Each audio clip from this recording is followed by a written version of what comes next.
Welcome, and thank you for joining us today as we spotlight the winner of the Delta Omega 2020 Innovative Curriculum Award. Dr. Tyler Dareth and Dr. Maggie Year from the Alpha Chapter at Johns Hopkins Bloomberg School of Public Health will be presenting their work on implementing community-based practice through civil engagement projects. My name is Erin Williams, Manager of Program Services for ASPPH. Today's session is being recorded and will be available on the ASPPH website shortly after the conclusion of today's webinar.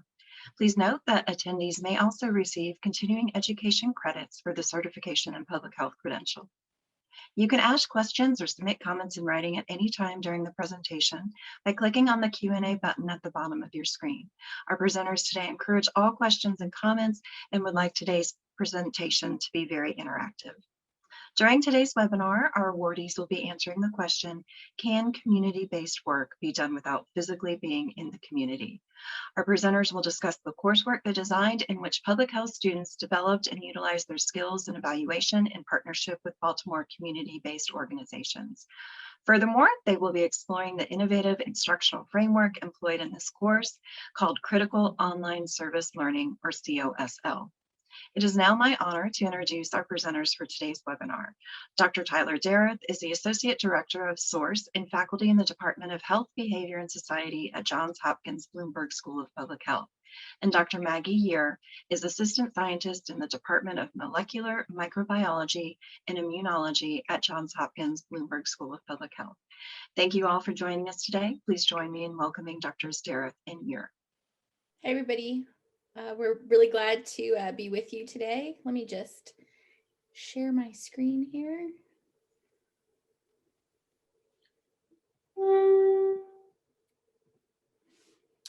Okay. Great. I think we're all set. I'm going to just start us off. I'm not going to do much here by way of introduction. Erin, thank you so much for that lovely introduction. We're happy to be here with you all today and share a little bit of what we've learned through this process of teaching this relatively unique course, I think. So just to give you a sense of where we're headed, there are three sort of major pieces that we want to talk about, and we kind of prep you for them. And I want to reiterate, please do drop in questions and comments throughout. Maggie will remind you as well, we're teachers and we love this sort of interaction. So please bring those on anytime. First, we're going to talk about the innovations of the course and talk a little bit about what the course was. And then from there, we'll talk about the motivation for the way we designed the course and present a bit of a framework that then you can hopefully take wherever you are and use how you find it to be, however valuable. And that's the translating this critical online service learning into STEM and public health education, wherever you might be. And I'm really hoping that we get some interesting questions there because that's what we have tried to design this to be. So with that in mind, before we get any further, I want to point out that we are not the only two who are a part of this, but a part of a really great group of folks who helped us design and implement this. And if you have any of these sorts of similar resources, take advantage of them where you can, because we couldn't have done it without these folks here. Mindy Levin, who's the director of SOURCE, where I'm affiliated with, Dr. Gunda Labash, who is the director of the RISE Center, where Maggie is affiliated. And then we've got both Kathy Gresh and Mia Lamb, who were really, really excellent experts at the Center of Teaching and Learning, who helped us put all of this work online. So we're grateful to them. We also had a teaching team, the two of us. We had a TA, Elise Thompson, and then we had two community partners who were integral to, one, helping design the projects, but two, also helping work with the students and engaging all of us in the kinds of learning that we were trying to get through in this course. And that was Alex Warwick-Adams and Melody Cunningham from their respective organizations in Baltimore. All right, so the course, the innovations behind this online service learning course. What were we really aiming at? I want to give you a sense of where we're starting from, because you may not know what service learning is, you may not have a sense of the history of online learning, much less how they got put together. So online service learning stems from traditional service learning, which really took off in the 90s. It's this general sort of charity model that may be familiar to you, this this idea of we've got resources to give, let us go out into the community who needs them and just give them. And then how do we translate to online? This happened around 2004 is the, sort of the big paper that came out that it's literally titled The Birth of E-Service Learning, and tried to take that model and just put it into an online course. What happens with that is that it becomes very client-based. So we have a lot of language of, let us consult, we take this project, we work on it over here, and then we just give it back to you. And really there's not a lot of collaboration at all. And as we know, and as we've learned over the years, that is actually pretty damaging to not only communities, but our relationships if we're trying to build them with folks that we're in community with. And of course, puts us on a bit of a pedestal, or at least some sort of hierarchical structure that we rarely, if ever, can take honest claim to. And so how do we adjust all of that? One extra note I'll make here, because you see these middle pieces that say the 4 main types, and we've got type 1 through 4, fourth being extreme online service learning. I want to point out that that is actually what we're focusing on here, because types 1 through 3 are hybrids. And that means that something is happening in person, whether that's the service or the teaching or some of both, 1, 2, and 3. 4 says everything, all interaction, all projects, all service, all education online. Is it still possible to make community and to have fundamental collaboration when you have folks across the globe who are trying to do something that is essential really to understanding the nature of how communities work, in our case, in Baltimore? That is the problem that we set for ourselves, and we tried to think of ways to doing that. The first thing that we did is rely on an existing critical service learning framework. This is an in-person one, and we tried to translate it online. I'll give credit to Tania Mitchell, whose language we use here in saying that critical service learning aims for developing authentic relationships, advocating for social change, and really driving for social change, and then working to redistribute power dynamics. We tried to translate that into an online environment by saying we're going to prioritize dialogic communication. That means always going back and forth, not just presenting. Cross-contextual reflections, bringing your whole self and really your context, your community into an online space, and how that is valuable to understanding where everyone else is, both physically and in that online space. And then finally, positioning as an ally instead of centering your goals only as the purpose of that education. We'll get into more of this a little bit in the philosophy section, but I'm going to pass it to Maggie to talk about the course. Thanks, Tyler. So one of the big things that we needed to do in meeting this challenge was obviously to develop some tools for us to be able to do this. And we kind of go through this, thinking through this list that we have up for you on the screen of 5 things. How would we online practice equitable partnerships? So how would our students be able to have an equitable partnership with our CBO? Understand the socio-historical context. So Baltimore is a very rich city with a lot of history to it. There's a lot that you kind of need to understand about the city, especially when you can't be here. And then figure out what the programmatic evaluation needs are for the group that we're working with in the community. Now, this is pretty critical because we think about evaluation. Actually, most people probably who are not teachers don't think about evaluation. That's sort of the thing, right? But we need to remember that we all have done evaluations throughout our lives. Anytime you fill out a survey, the census is an evaluation tool. All of these things that you do, even a quiz that you find online through something like BuzzFeed, is still an evaluation tool, albeit sometimes a not great one. But so how could we develop the tools that the CBO, that our partners would need, while training our students on how to develop those at the same time? And then again, with those evaluation methods, we need to make sure that they're equitable, community-driven, and scientifically sound all at the same time. And then that these evaluation tools or assessment tools are sustainable, meaning that the CBO needs to be able to take that and run with it. Our partners need to be able to make edits to these evaluation tools as they need to. And the way in which we did some of this through the dialogic communication is we developed all sorts of different interaction points. So we have community context through talking to some of our community partners and very active individuals within the community. And these come through these conversational interviews. So we have them with community members between Tyler and I. And then also we have our educational lectures that teach the students how to put together these evaluation tools. And then we partner our student group with the CBO, and they have a series of assignments such that they can meet the project goals.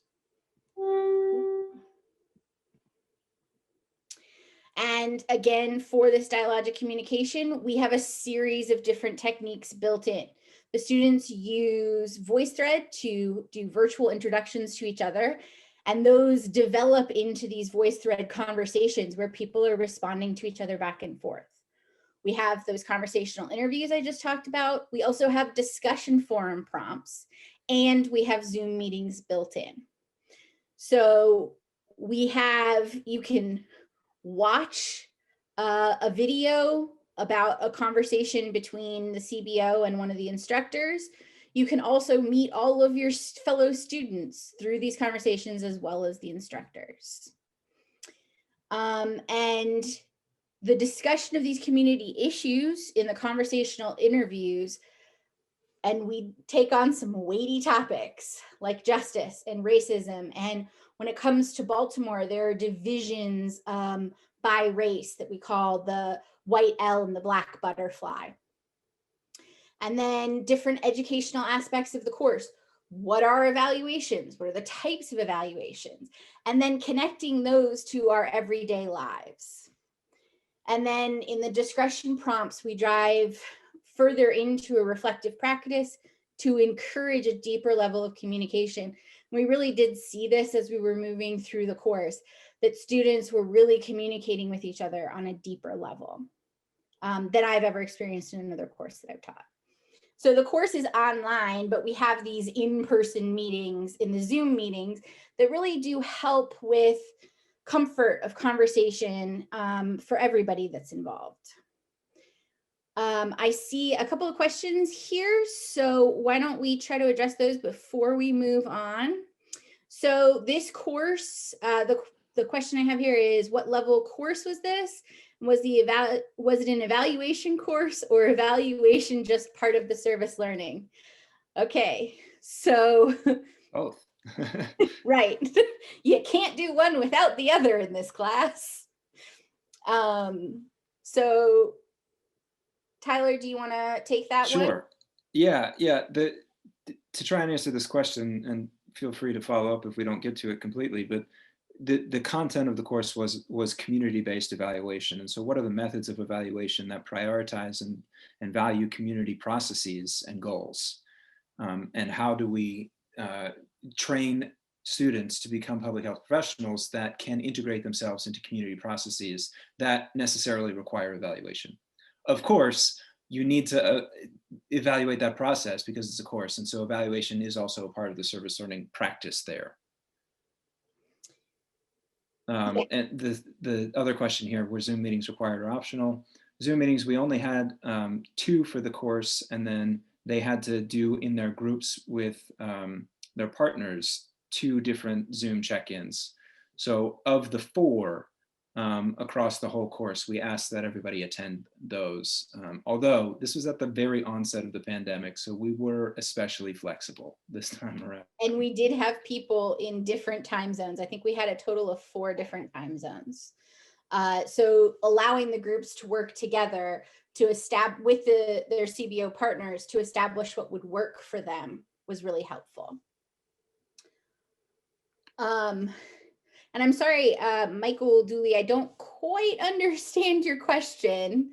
So if you could elucidate a little bit more about your question, that would be very helpful to us. In the meantime, let's see if we can move forward here. And Tyler is going to take this one. Right. So one of the key elements of this process and of the course itself was ensuring that we had reflection integrated through the whole thing. And this really gets at that second piece that I mentioned at the beginning, doing cross-contextual reflection. And so there are a few elements that are very broadly used in reflection that I'll highlight here. An easy way of thinking about it are these three tenets, very simple questions of what, that is, what happened, so what, why is it important that this happened, and now what? Now that you have analyzed this situation, what are you going to do about it?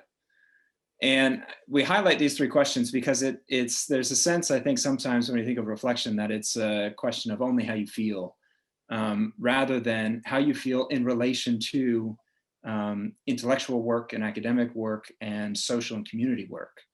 And that becomes very quickly a complicated and complex situation that should take you time to think about and process and analyze, and then write down or discuss and share as a group. And we did a few different versions of this. The Zoom meetings were part of being able to collectively reflect and have discussions on, as Maggie was saying, some of these weightier topics that we integrated into science work. And we also integrated it into assignments. One assignment in particular was a reflection that asked students to think about their home places, that is the cities or towns that they lived in, and how they saw the social issues that their organization partners were trying to address through some of these evaluations in their own spaces. And then put that in conversation with how their partners were talking about how these social issues were presenting in Baltimore. How do we see that something like school access, right, which was part of that evaluation, one of the evaluation questions for our partners, is an appropriate school curriculum, is being shown across contexts and similarities across context, and then differences between those contexts and those places, and how we were showing up to address them. Part of what happened there is we got great insight and experience and advice from some of our students across the world to speak into the Baltimore situation and developing a really useful tool. But also it helped all of us, I think, reflect on our places and how we are in relation to them more deeply, and to try and understand that all the places that we're in are their own individual discrete contexts that have their own, twists and turns in how we see disparities or inequalities or social issues that we're trying to change and address through science and public health work. And so that, I think, was particularly valuable, and our students, in fact, noted that this assignment in particular helped them not only see the value of the content we were presenting, but how it was immediately relevant to their lives and how they're living in the places where they are, which is, I think, a great outcome for us, and something that we were hoping might happen in an online environment, which I don't think is always on the radar, much less successfully accomplished. Lastly, this idea of building allyship through projects with our CBO partners. I think, first I'll jump to the middle and sort of highlight that the community goals were our course goals. They weren't all of our course goals, but we didn't make a distinction that these are now somehow separate or secondary to the real course goals, but that it was the course itself was simply a frame for bringing folks together in order to accomplish something that was being done in the world right now and that needed being done. And then the rest of it was about shaping a course so that students could be capable and confident in doing that work, and that we could support them and provide some leadership in certain instances, and that communities could express the expertise that they had and, gain some really valuable relationships in pushing their own agendas forward. And I think it's important for us to sort of push forward the idea of this was about allyship, being that we are there to support the community processes. We cannot do the thing that unfortunately happens, the white savior complex of we're not here to fix things, we're here to help the community move forward. Yeah, thanks, Maggie. And that comes to the first point right there, right? This is not a research process that we get to control and manage as much as it's a collaborative process that is integrating into systems that have existed much longer than the project itself.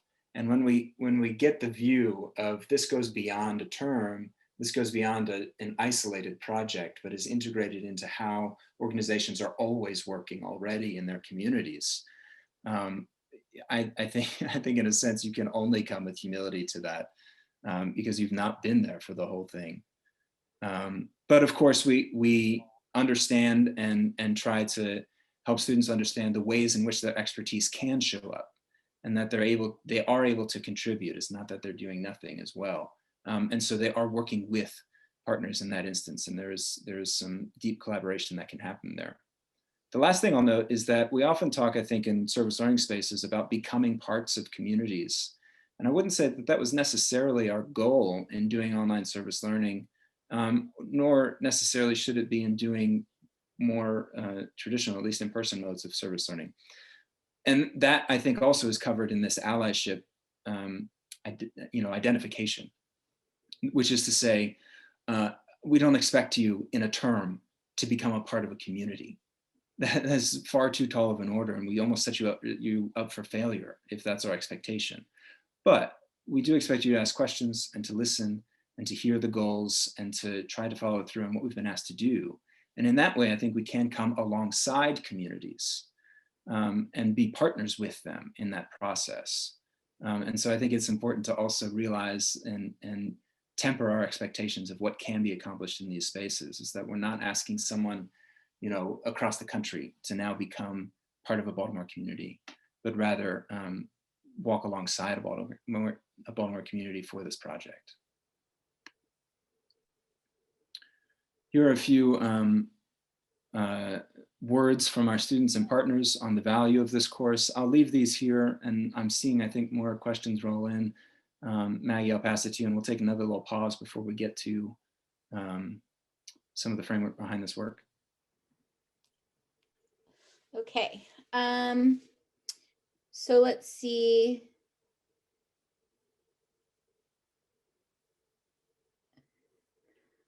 How do we identify the partners? Identify our partners. So we are very lucky to, in the Hopkins School of Public Health, have SOURCE as part of the physical space that we occupy, while they are also working across the entire university and medical school. And they have developed a lot of community partners. We are also fortunate enough that there are many Baltimore community partners that are willing to work with us. So actually, we did this last week because we're going to teach this course again in the next term for our school. We send out a project call. We say, we are open to assisting you with this. Please let us know if this is a need that you have, and we will work with you to develop everything moving forward.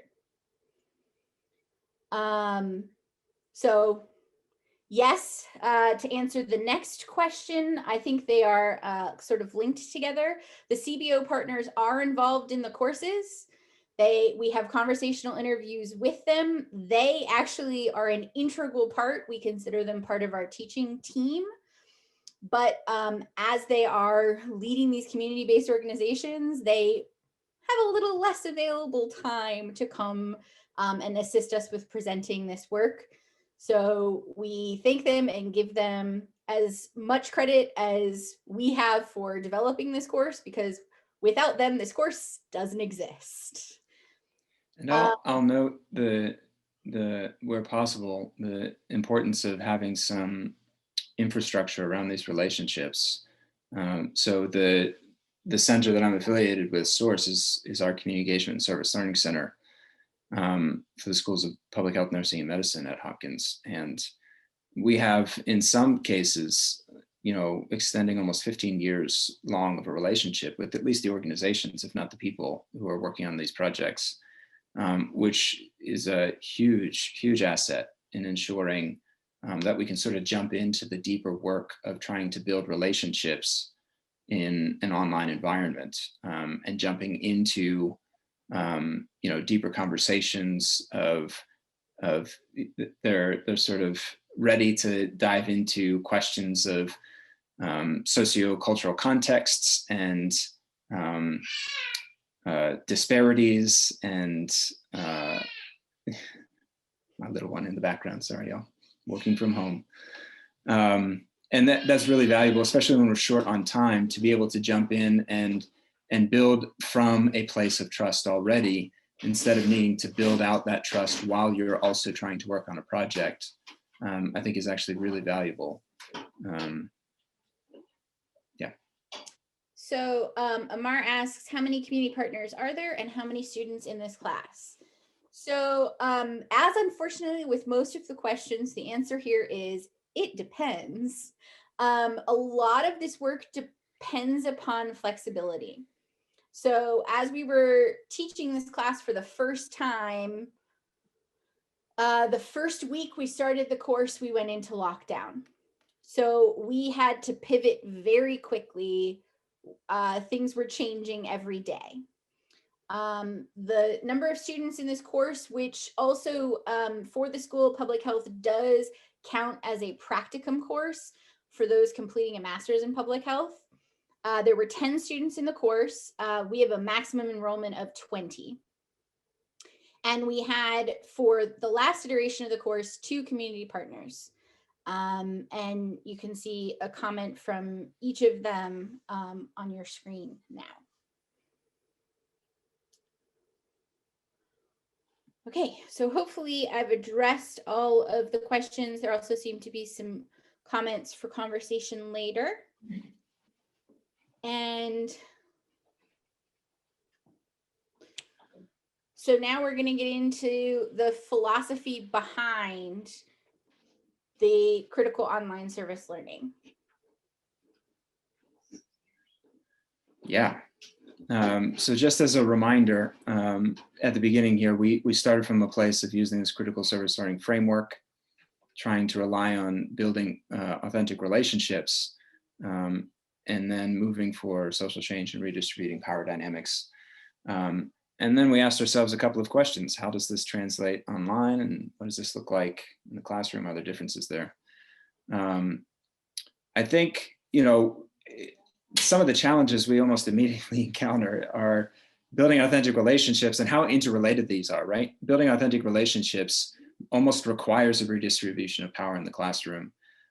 In that we all come in with preconceived notions of what our role is when we're doing education, right? What a teacher is supposed to look like and do, what a student is supposed to look like and do, what a community partner is supposed to look like and do.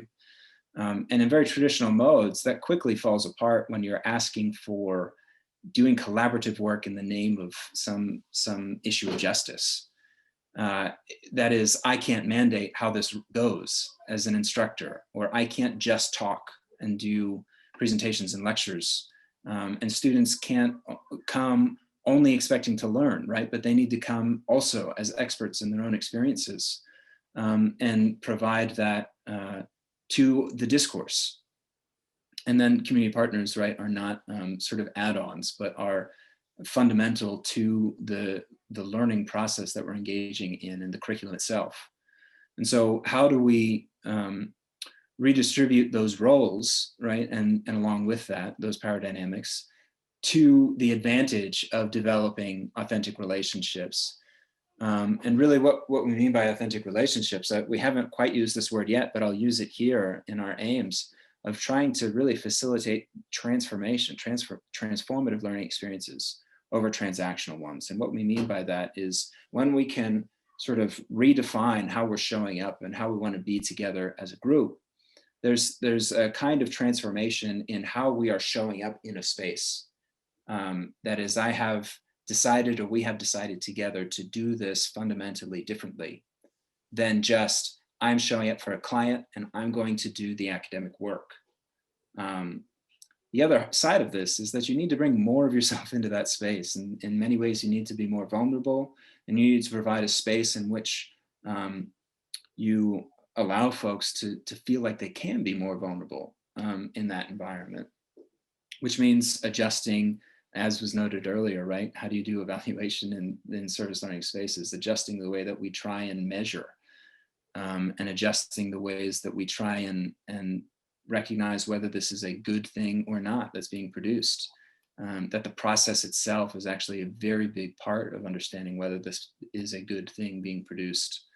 And that evaluation is as much on the person themselves and deciding how much they're getting from the course as it is on us as teachers to decide if people are showing up as they should be. I'll briefly talk about these other aims right here, maybe in a clockwise motion. I've covered that first one in the top left. To reform online service learning pedagogies by centering justice, acknowledging the diversity of our students and communities. This was a big one, I think, for both of us, and grew more so that way as we were more and more into it.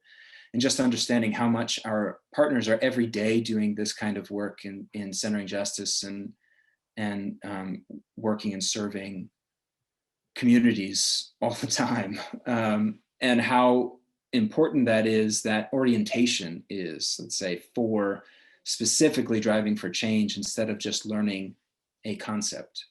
Learning a concept for a purpose shaped everything that followed. And that was really important, I think, to all of us to continue to grow into, and to help guide students as best we could as we were learning ourselves along with our partners. And I think we see that expressed in the outcomes. Yeah, it became unavoidable because we had the death of George Floyd and all of this stuff happening while we were teaching this class. Yeah. It was this thing that you couldn't ignore. And while Baltimore has dealt with that for a very long time, other communities may not be as familiar with it. So we really had to talk through a lot of those things. Yeah. Third was to invite students across the world to collaborate with their home communities in Baltimore. Just the structure of the course allowed us to really do that. It all depends on how well we did that. And I think we were successful in some ways, even as we think about growing already for this next iteration. But one of the things that was most exciting, I talked about this a little bit in the reflection, is this idea that not only are we allies showing up and we're asking our students to show up as allies for Baltimore, but that because it's moving in both directions, they can turn around and as they're doing the course, right? And this is very different when we're talking about online service learning versus in person. They can immediately turn around and do this work in their own communities as community members. Where in person, unless you are already a part of the community in which you're attending school, you are doing the allyship work. And then maybe when you go home, you get to translate that into where you are. But being able to do both of those things at once, I think was actually pretty profound. And we had students who were, in the grips of the beginning of this pandemic, serving all the time in their hometowns, and being able to take the work that we were doing with an organization in Baltimore and with these leaders at the organization who are talking about having done this work and having lots of experience, and turning around the next day, right, or later that afternoon, and applying it to their own work where they were, was really something to see. And I've never experienced that in a course where folks can so immediately apply it to the ways and integrate it into the lives that they're living outside of the few hours that we get to see them. And finally, just the way that we sort of approach the course, to learn from and with each other. Again, to advance this idea of equity and justice and collaborative work. Part of this was recognizing that the course is not discrete, right? The project moves beyond the bounds of just some weeks.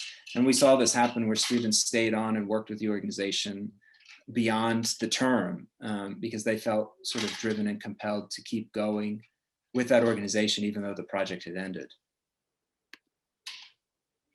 And finally, this is our sort of thanks to Maggie for developing this very pretty figure we have here of the three anchors of our course: dialogic communication, cross-contextual reflections, and positioning oneself as an ally, and the specific tools that we used in the course to try and do that. And so you'll see the podcast conversations and how we tried to use those for social change, how we invited students to engage in discussion differently, to build student relationships, how we used evaluation tools in the course that were not just a here's a number, but here's a rubric and here's a written response to your reflections that may not have a grade attached to it all, but opens up conversation, right? And so students come back to us as we're responding to their own reflections, and it opens up great student-teacher moment of relationship building there.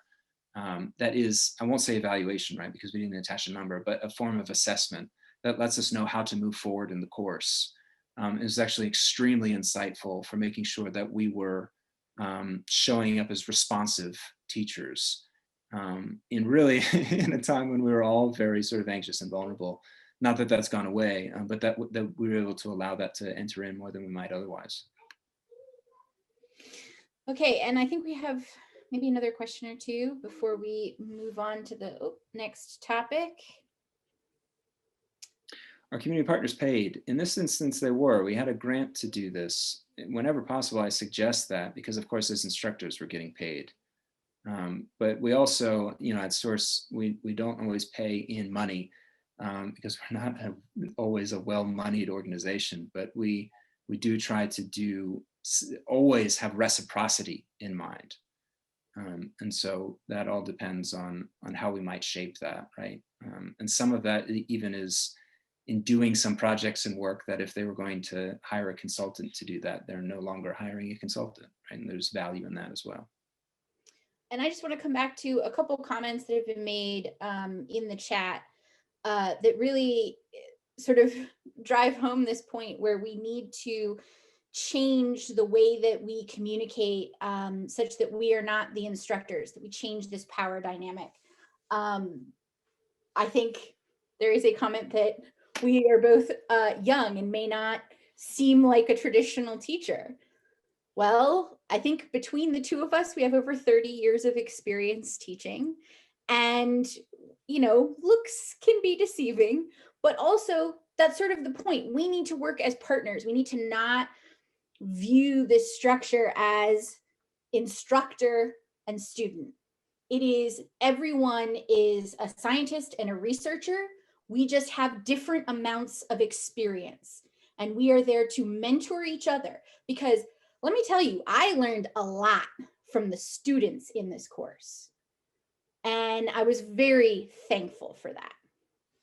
Okay, so let's get back into, I am Kakali. I hope I'm pronouncing your name correctly. I'm really sorry if I'm not.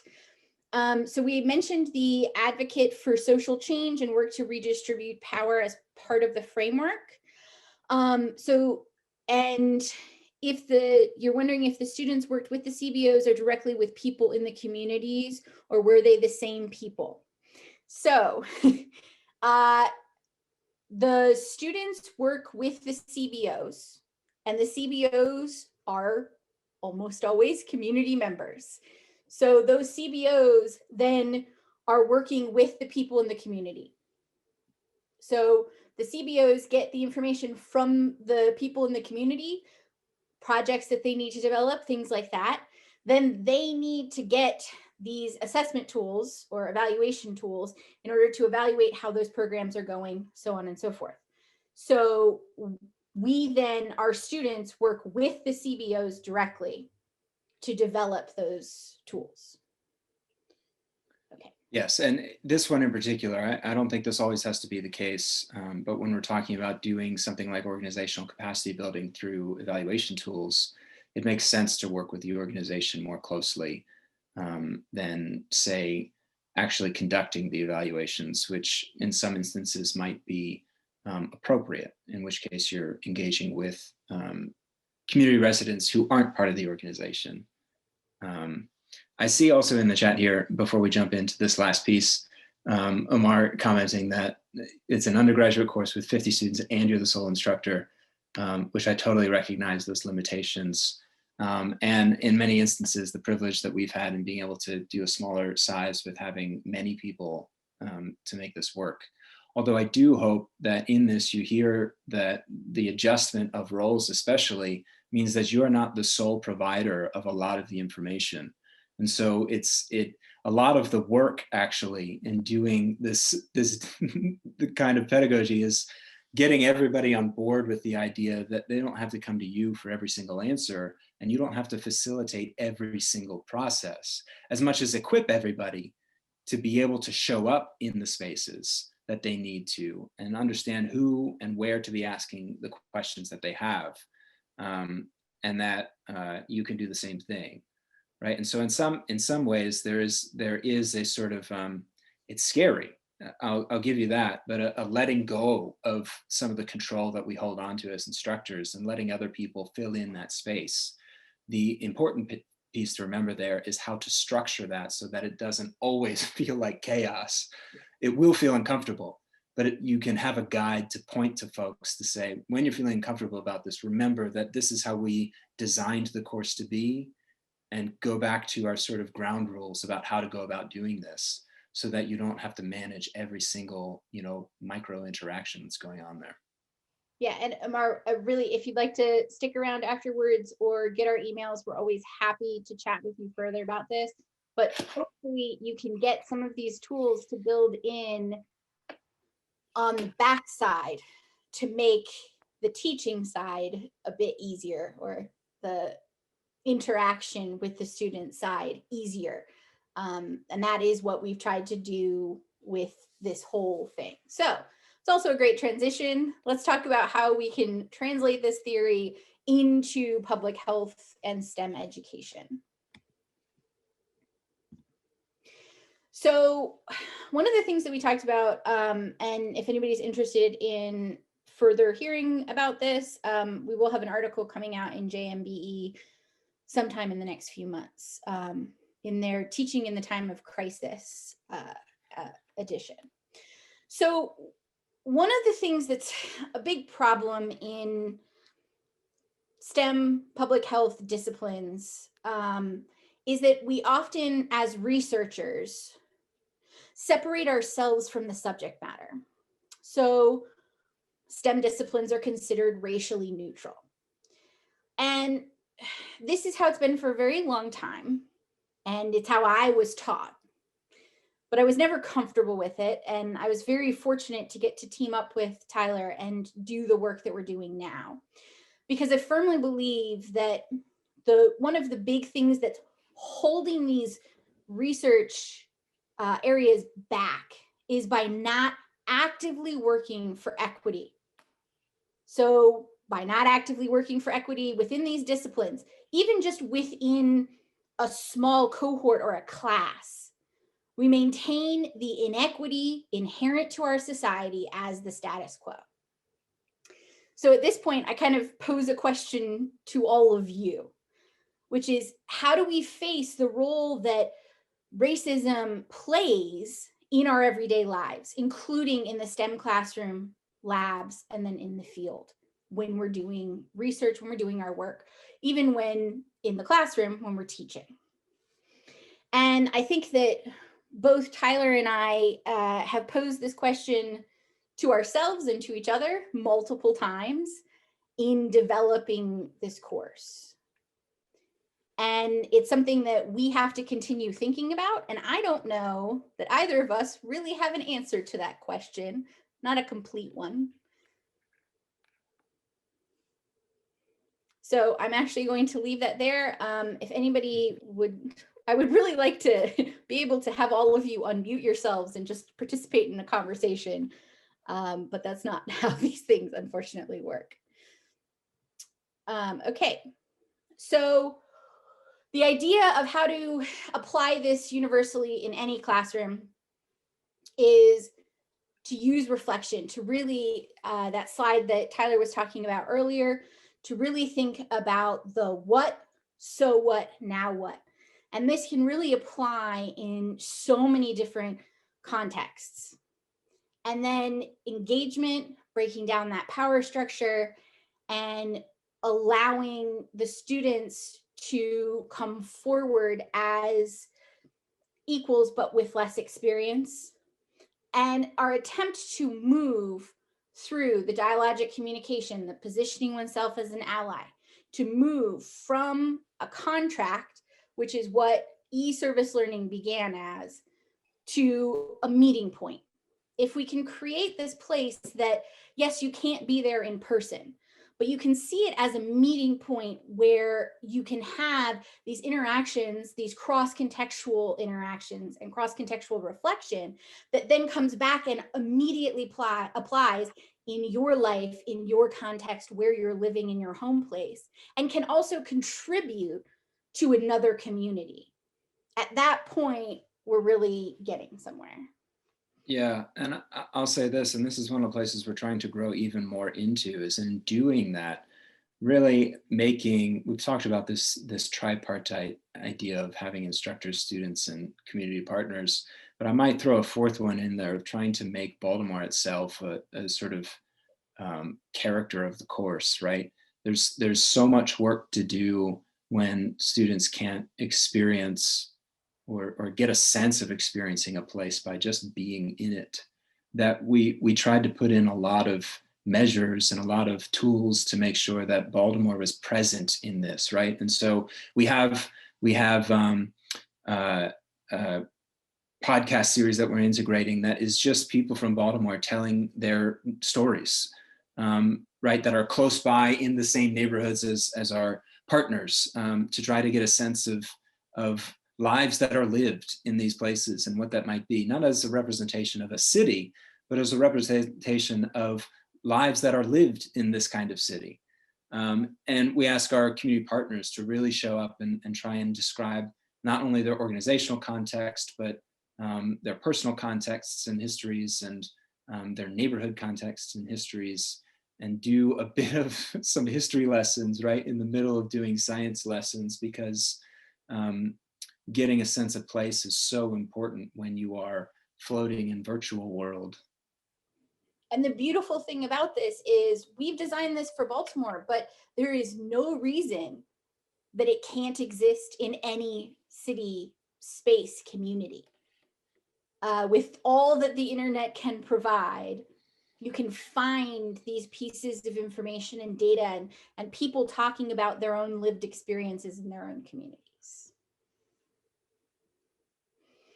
So we hope this will have you thinking about growing in new directions.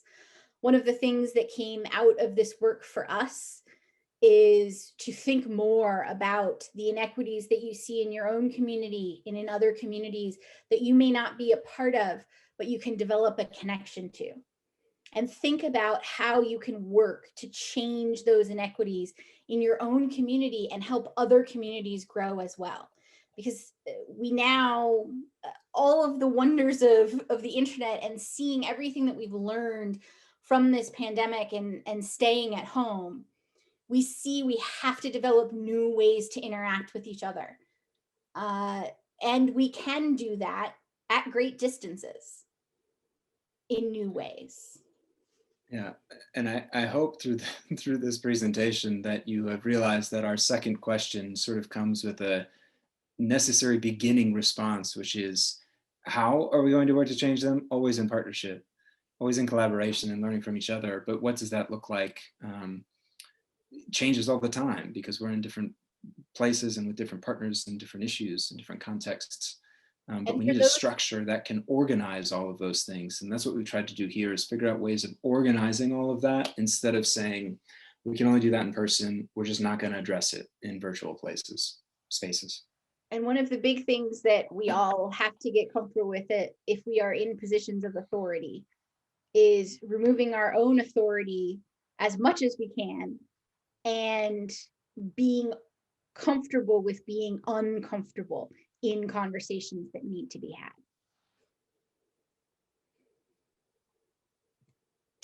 had. So again, we just like to thank everyone who worked with us to do this course.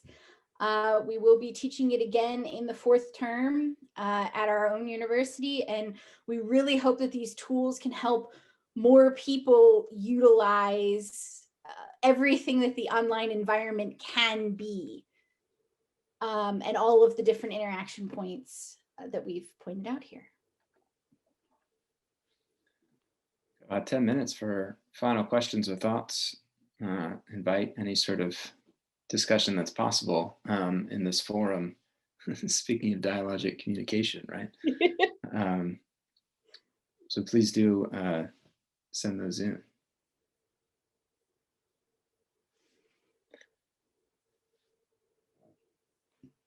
I don't know if everyone can see this, but Kekali, again, I don't know if I'm saying that appropriately, I'm sorry,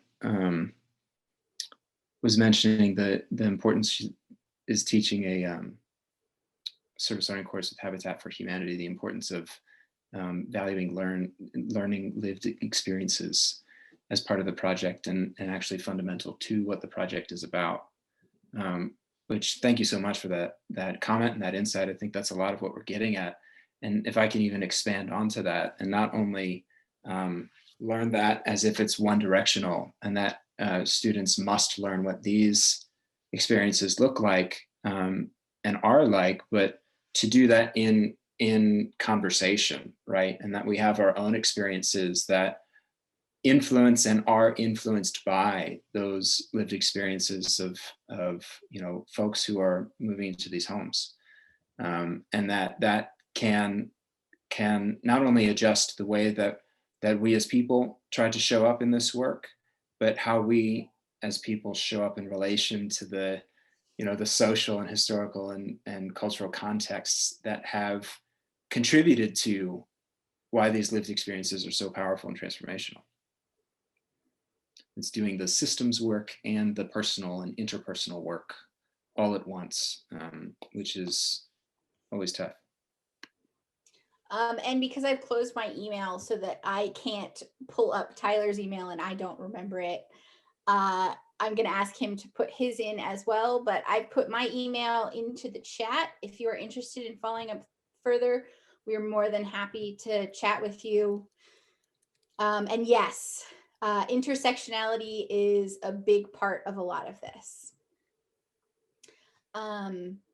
Okay, I'm really sorry that we didn't have our emails in the last slide. Usually we do, but switched up our slide format for this presentation. Great. Thank you so much to Drs. Dareth and Yer for participating in today's program and for sharing your amazing program and really having such an interactive conversation with our audience. And thank you for having the commitment to not only your school and program, but for other programs and just to try to implement some of your lessons learned. Speaking about lessons learned, that didn't really come up. Do you have any lessons learned as you're going through this, any kind of things that as people are trying to develop this and apply it to their own programs that you would recommend or maybe watch out for? I think the more that you build in the background, so like we have all of these things that are up and available as resources to the students each week, which are conversations between Tyler and I, these podcasts we were talking about, all sorts of different resources to allow them to connect with us and with the city. We thought midway through the term, oh, we have not done enough to connect with these students. But the students didn't feel the same way because they had all of this stuff built in the background. And I think the more you can prepare that, the more that you can give students a connection outside of the connections that they're going to have over Zoom, and the more different ways that you can do that, the better. Great. Do you have anything to add, Tyler? I was just going to say, in relation to that, honestly, a lot of it for me is managing organization, which is like, there's a very complex questions that we come to and complex relationships that we're trying to invite in.